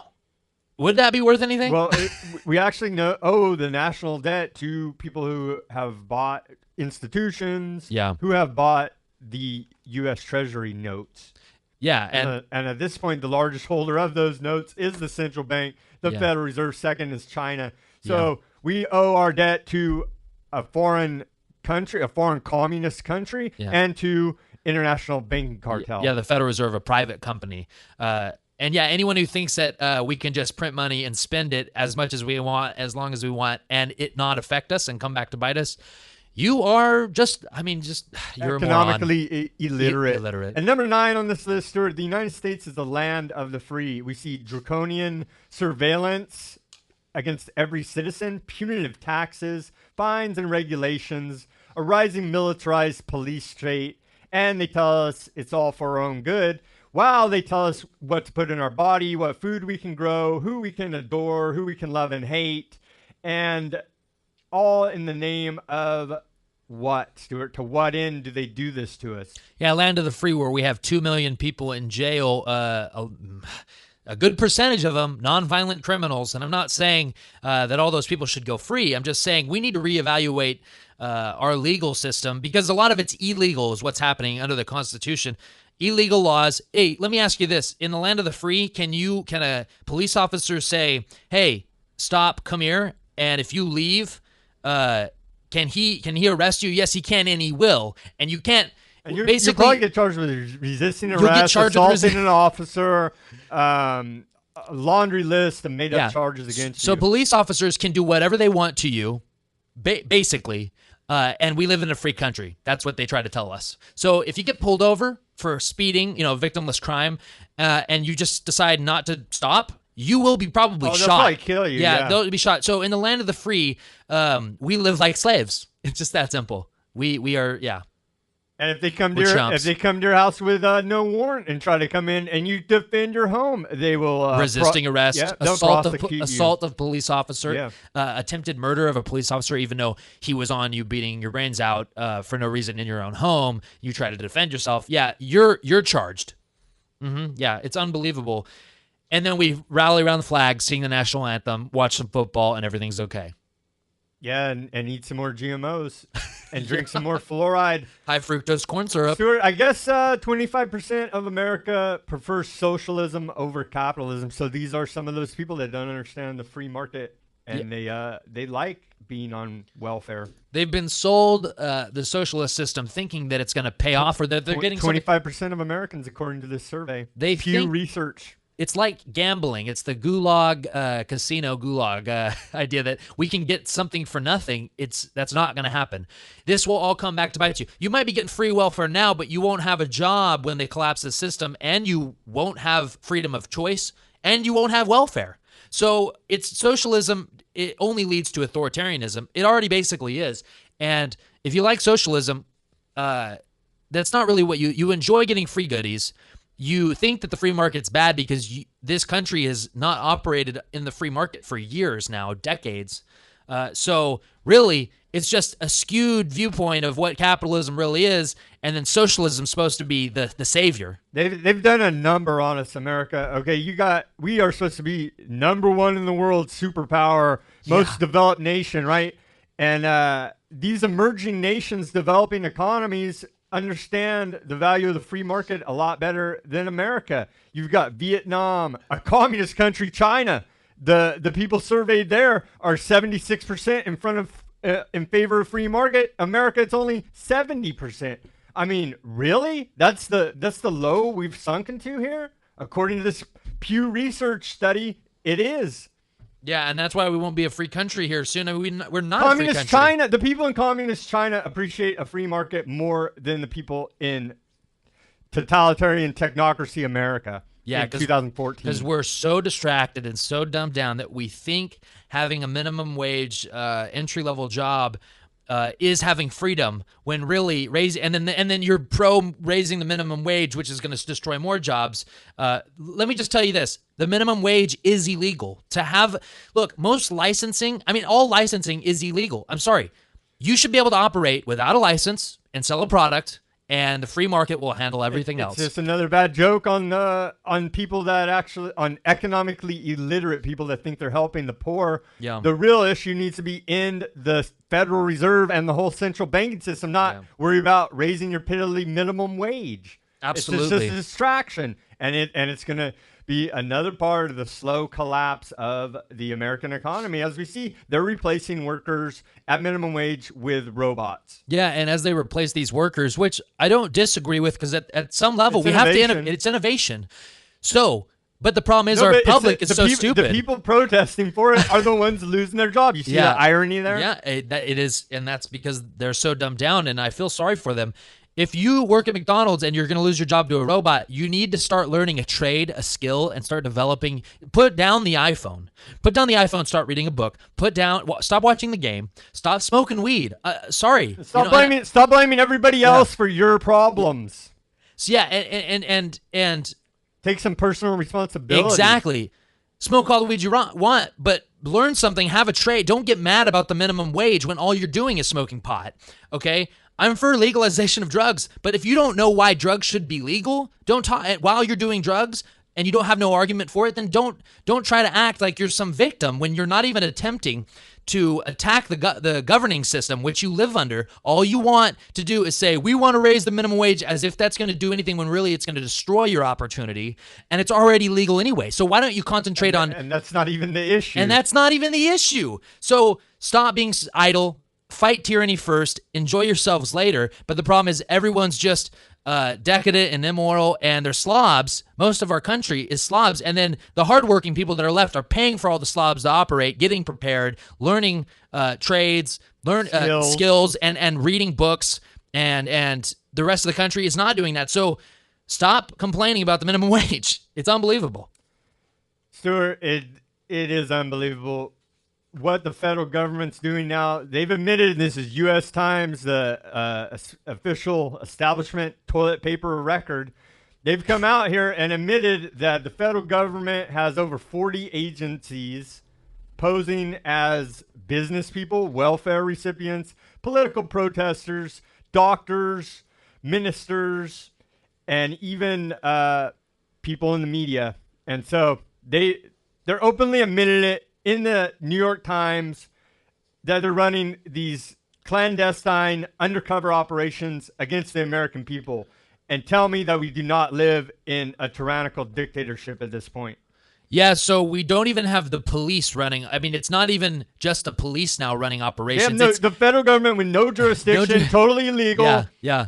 And so it's a crime. These are criminal. It's not even the federal government. It's a crime syndicate. All right. Yeah, basically, because you have arms of the federal government that aren't even. They don't even have no to do with accountability criminality. to anybody. They don't even have to do with. It's not even the Justice Department. It's like arms of the federal government. 40 agencies. 40 agencies that have no jurisdiction anywhere, just operating outside of law and setting people up. Yeah, setting people up. They can't do that. Just because you work for the IRS, that doesn't give you. Just because you work for the FBI is not cool to just go set up people for terrorism. Yeah, it's entrapment. Yeah, exactly. And you're doing it within this country, and that's why the police states come here. That's why 9/11 was such a fraud. The police states come here. All that's happened after 9/11 is that we've lost our freedoms, and our president, our federal government, our Congress, they took our freedoms away. Not the Middle Eastern Muslims, okay? They didn't take our freedoms away. Our own government took our freedoms away and is now using our tax dollars to pay for more undercover, clandestine, illegal operations to operate within the country all over, and that's illegal, using our tax dollars. Stuart, out of this article, they say, oversight, though, can be minimal with their very intellectual New York Times writing style. Yeah, totally. A special committee meant to oversee undercover investigations at the Bureau of Alcohol, Tobacco, and Firearms and Explosives, for instance. They didn't even meet for 7 years. Yeah, and I think no oversight for 7 years. Yeah. Just go be undercover. Here's money. There you go. For 7 years. There's no point. Out of this world, it's a transfer of wealth. It's just more transfer of wealth to bureaucrats. And I'm sorry, you're not some secret spy that's gonna bust. Oh, you're gonna bust someone for selling weed. Setting them up. You're gonna bust them for setting them up to commit a crime, to go commit terrorism. Yeah. No, it's just a complete and utter fraud. They're the real criminals. Yeah, and we're paying for it. Remember, we're paying for it. They can't operate without to undermine our society, set up stupid people. Yeah, and we're paying for it. And they are going around giving each other awards, acting like big heroes. Yeah, from the crimes that they create. Yeah. Yes. They make it illegal. Go set someone up for it being illegal. And then give themselves an award, even though the person that was doing the illegal operation that you made illegal, it's not even illegal. You can't even make this stuff up. Yeah. And then you give yourself an award, even though that person that you set up is paying for your salary. Yeah. It's absolutely 1984. But hey, your job's going to end. The federal government, your jobs are all going to be gone, especially when the UN just starts, enacting treaties. Oh yeah, let me make a correction from one of the previous shows. It was Hitler, Knight of the Long Knives, not Knight of the Long Shanks. So let me just make that correction. But oh yeah, all his underlings, he went and murdered them. And so what do you think is going to happen in this country? Government, FBI agents, federal government undercovers. What do you think is going to happen to you? You're first on the list, bud. Yeah, and Al Sharptons and guys like that, they're all going to be they're being used up and tossed out, period.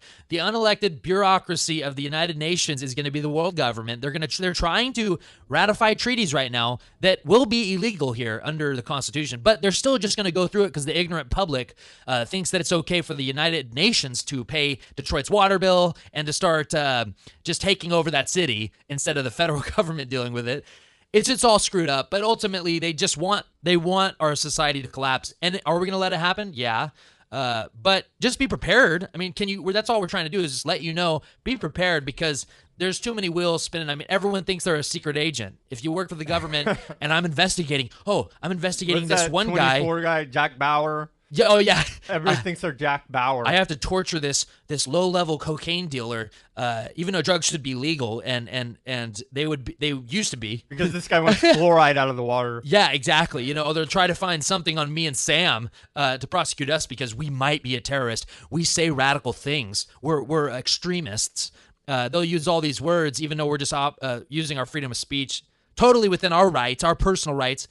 The government doesn't give me rights. Okay, I have my rights no matter what. Okay, no secret spy wannabe from the government that's making $12 an hour and I'm paying for your salary, by the way. All these little low levels, I'm paying your salary because I work in the free market in the private sector. I'm paying for your salary, and you're gonna try to you know, Stuart. They say there's the good side and the bad side, the black hats and the white hats. So, hey, white hats, start going after these black hats already. The American people are sick of it, all right? It's in the New York Times, for God's sake. Yeah, anyone who claims to be pro-Constitution that's in government, we need to have more and more whistleblowers come out. Quit your job. Start arresting the bad exactly. ones. Come on, man. The thin line's burnt out already. The thin blue line is burnt. Make a scene. Citizens arrest these people. I mean, if you see a crime being committed, arrest them and call the cops. Or you're complicit in it now. Exactly. At this point. If you watch it, yeah, because going along to get along, that's over. It's too late now.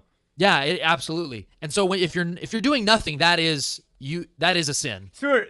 This week came out. There's just so much bombshell news. An FBI letter came out that they were trying to get Martin Luther King to kill himself. They essentially said either kill yourself or we're going to kill you. That's our FBI. Yep, and that's still going on today. And he was assassinated 4 years later. Yep. Yeah, and so we need to stop not caring, okay, about this stuff. Stop worshiping government, for God's sake. Absolutely. And corporations and small businesses that want government grants and government subsidies and all these loopholes, you're destroying the free market. All you should be asking for and demanding from your congressman is a free market again. Call them out on the BS. It's all operate without a license and then take it to the Supreme Court. Okay? That's what you have to start doing. Because you're never going to have a free market if you let them walk all over you and create these regulations, licensing racket. They can make anything illegal at this point. I mean, the IRS is a criminal militia, mafia, not militia, but mafia, just operating outside of law. No judge, no jury. If they believe that you haven't paid taxes to them, they can throw you in jail. Period. And they don't answer to Congress. That's obvious. They have their own agents. They sit up there and lie to Congress, and nothing happens. Stuart, another bombshell that dropped this last week. Russian TV channel shows photos of flight MH17 shot down by Ukrainian jets. And that's the flight, if you can remember, that they wanted us to go ahead and start a thermonuclear war with Russia over. Yeah, the day after Fox News was basically attacking Russia. The same day. Yeah, and so with no investigation, just they had their talking out their butt. Pentagon stooges up there saying we need to attack Russia. Yeah, and we haven't attacked them yet. And now there's evidence coming out that it was a Ukrainian fighter jet. And that's Reuters. Yeah, and regardless of if you believe that or if it's published in Reuters. I mean, we're supposed to trust the mainstream. It's right there. Right? It's right there. I mean, we got New York Times exposing the 40 federal agencies. We got Reuters exposing that a Ukraine jet fighter shot down that Malaysian MH17. I mean, come on, people. And we were going to go into war. The ignorant public was about to let that happen. And I mean, geez, hey, the Malaysian airliners. I mean, I guess that kind of gets the public's attention. Maybe we need more Malaysian airliners to go missing, because that's the only time I heard from people that don't care about this stuff. Oh, did you hear about that missing Malaysia flight? But of course they probably don't even know that another one got blown up. But I mean, we need people to start saying no war, period. I don't care if you don't like Vladimir Putin. Do you really like Obama? I mean, come on. He's more of a criminal than Vladimir Putin is. I mean, at least Obama signed the NDAA, which basically says he can kill you whenever. And you're going to attack Vladimir Putin, who's not even your he does nothing to you. Not even your dictator. He's not even your dictator. Stuart, the theme here that I could see is that any big story the mainstream media is pushing at this point is a setup. It's a fraud. It's fake. and it's a lie, and it always comes out, and it goes back to our culture, how the FBI wants to set up everybody, all these government agencies want to set up everybody. The media is setting us up, so we got to call them out on their lies, because that's exactly what it is. Anytime you see them hyping something, it's a made-up, phony baloney. And the reason they do that is because they want to control everything. It's problem, reaction, solution, okay? And so they want to create the problem, okay? But if there's a real issue going on, they won't cover it, and they don't care about it because they haven't created it. They're super manipulators, and they want control. They're control freaks, basically, right, Sam? I mean, that's what they are, and that's who's running this country. Yeah, insane people. The media, the government, all they get off on screwing you over. You need to understand that. Yeah. And so they can control the outcome. That's why they want to control the problems. Hegelian dialectic. So if you see them, yeah. So thesis, antithesis, and synthesis. You need to start learning about this stuff to decipher what truth is, okay? And we're not saying we know everything. Believe me, we don't. Every day I have to research more and more, and I realize how much I don't know, okay? No, I don't have all the answers. No, I don't know everything. But I'm trying. At least I realize we're being lied to, and we're trying to let you know. You're being lied to. Maybe you should care about it. Don't act. Stop playing the ignorant, oh, well, this, I don't care. It's not affecting me. Huh, yes, it is. Like we went over with Jan Irvin, the CIA MK Ultra mind control program has affected just about everybody in America. So it's directly affected you. We are under attack, whether you know it or not. The difference between Stuart and I and Woody is we are aware that we are under attack. So get aware of this attack against you and your family. Yeah, and if this makes you uncomfortable, good. I'm glad you're uncomfortable, because maybe it'll awaken you from your sleep, your deep hibernation in fantasy land, and maybe you're starting to wake up to reality, okay? Because if you start addressing it and realize what's going on, realize we've been conned for decades, you could actually make a change. Stand up, start speaking your mind, trying to find solutions, and that starts with changing your thinking and encouraging others to change their thinking, and then we can fix these problems. Well, here's one solution to think about for the abortion, eugenics, baby murder program that the government has going on. In the London Telegraph, there's a photo of a ultrasound of a 5-month-old baby smiling in the womb, and it's pretty high definition, and you can tell that it's definitely a person. And so that right there is enough to convince me that abortion is murder. That's all we have time for you tonight. Folks, we thank you for joining us. Please listen next week and support the broadcast. Peace, love, and liberty. Keep your eyes open for a false flag and government operatives in your neighborhood. Have a good night. Speak out and take action. In the Fed. This show is sponsored by We Are Change Fresno.